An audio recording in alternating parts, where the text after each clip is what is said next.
بسم اللہ الرحمن الرحیم۔ ہارون انجم آج کے ویلاگ کے ساتھ ہمیں 4.5 دن نہیں بلکہ 6 دن کام کرنے کی تنخواہ ملتی ہے۔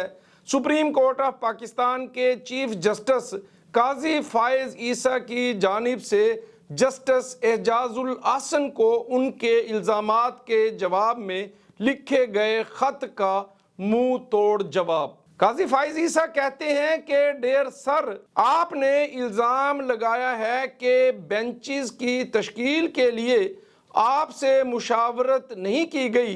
میرے دروازے میرے تمام ساتھیوں کے لیے ہمیشہ کھلے ہیں۔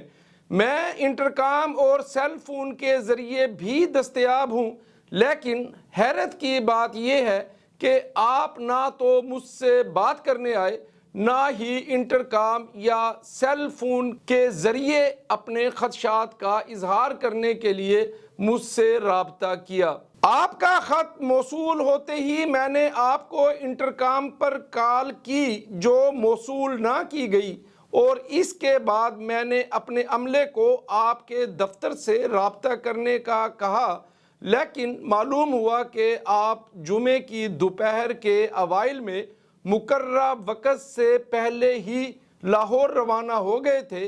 ہمیں 4.5 دن نہیں بلکہ 6 دن کام کرنے کی تنخواہ ملتی ہے۔ ایک جج کی بنیادی اور پہلی ذمہ داری عدالتی کام میں شرکت کرنا ہے، اور اس لیے میں نے اس روز پاس ہونے والے تمام احکامات کو تحریر ہونے، ان کی جانچ پڑتال ہونے اور پھر دستخط ہونے کے بعد کمیٹی کا اجلاس بلایا تھا، اور یہ جمعے کی دوپہر تک ہونا تھا۔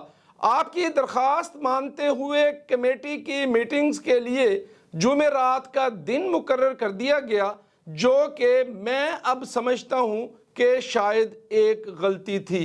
اگر میں آپ سے یا جسٹس سردار طارق مسعود سے مشورہ نہیں کرنا چاہتا تھا تو کیا میں مشاورت کے اس عمل کی حمایت کرتا اور اس کو تسلیم کرتے ہوئے اپنے اوپر لاگو کرتا جب ایک ایسے بینچ نے ایکٹ کی کارروائی کو معطل کر دیا تھا جس میں آپ بھی شامل تھے؟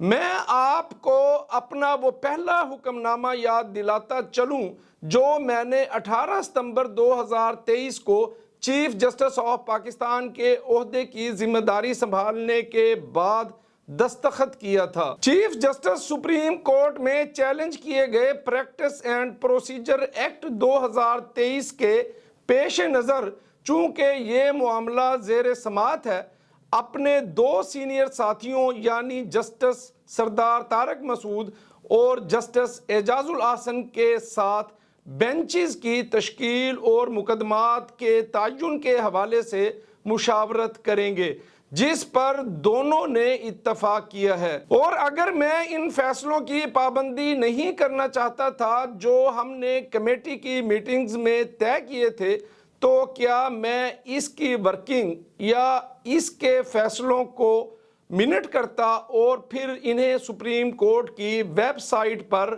اپلوڈ کرتا؟ اس سے پہلے کہ میں آپ کے بلا جواز الزامات پر غور کروں، میں آپ کو یاد دلاتا چلوں کہ کمیٹی کا پہلا اجلاس آپ کی عدم دستیابی کی وجہ سے تاخیر کا شکار ہوا۔ دوسرا اجلاس اس لیے نہیں ہو سکا کہ آپ ہانگ کانگ میں ایک کانفرنس میں شریک تھے۔ پھر اگلی جمعرات 9 نومبر 2023 کو عام تعطیل کا اعلان کیا گیا تھا، اور آخری جمعرات 16 نومبر 2023 کو ہمارے کلیگ کی خرابی صحت کے باعث کمیٹی کا اجلاس نہ ہو سکا تھا، اور آپ نے اجلاس کو آئندہ ہفتے تک ملتوی کرنے پر رضامندی ظاہر کی تھی۔ میں اپنی جانب سے ہر وقت دستیاب رہا ہوں۔ میں نے کبھی بھی میٹنگ ملتوی نہیں کی کیونکہ یہ میرے لیے تکلیف دہ تھا، اور میں نے ہمیشہ اپنے ساتھیوں کو پورا موقع دیا ہے۔ جہاں تک نئے عدالتی روسٹر کے اجراء کا تعلق ہے تو اس میں یہی ضروری تھا، کیونکہ کچھ ججز دستیاب نہیں تھے۔ آپ اور جسٹس یحییٰ آفریدی ہانگ کانگ میں ایک کانفرنس میں شریک تھے، جسٹس سردار طارق مسعود نے اپنی بیٹی کی شادی کی وجہ سے چھٹی لے رکھی تھی اور پھر وہ علیل ہو گئے۔ جسٹس مظاہر علی اکبر نقوی کبھی بھی جمعے کو دستیاب نہیں ہوئے، بلکہ آخری وقت میں رجسٹرار کو اپنی عدم دستیابی کی اطلاع کر دیتے ہیں۔ جسٹس قاضی فائز عیسیٰ لکھتے ہیں کہ میں آپ کو یہ بھی یاد دلا سکتا ہوں کہ جسٹس نقوی آپ کے ساتھ بینچ کے رکن تھے، لیکن بینچ کی تشکیل کو تبدیل کرتے ہوئے آپ نے مجھے بتایا کہ چونکہ ان کا معاملہ سپریم جوڈیشنل کونسل کے سامنے ہے، لہٰذا آپ ان کے ساتھ نہیں بیٹھنا چاہیں گے۔ بینچز کا آئین بھی یہ ظاہر کرتا ہے کہ ہر جج کے ساتھ یکساں اور احترام کے ساتھ برتاؤ کیا جاتا ہے، اور خصوصی بینچز مخصوص مقدمات کے لیے اور ججز کو شامل کرنے یا خارج کرنے کے لیے نہیں بنائے جاتے۔ چیف جسٹس آف پاکستان قاضی فائز عیسیٰ نے تحریر کیا کہ آپ کے الزامات ریکارڈ اور حقائق کے برعکس ہیں۔ بہرحال اگر آپ کے پاس بینچز کی تشکیل نو کے لیے کوئی تجاویز ہیں تو برائے مہربانی وہ پیش کریں۔ میں سپریم کورٹ میں جسٹس سردار طارق مسعود سے درخواست کر کے کمیٹی کا اجلاس طلب کروں گا، اور آپ لاہور کی سپریم کورٹ رجسٹری میں ویڈیو لنک کے ذریعے بآسانی شرکت کر سکتے ہیں۔ آپ کا مخلص قاضی فائز عیسیٰ۔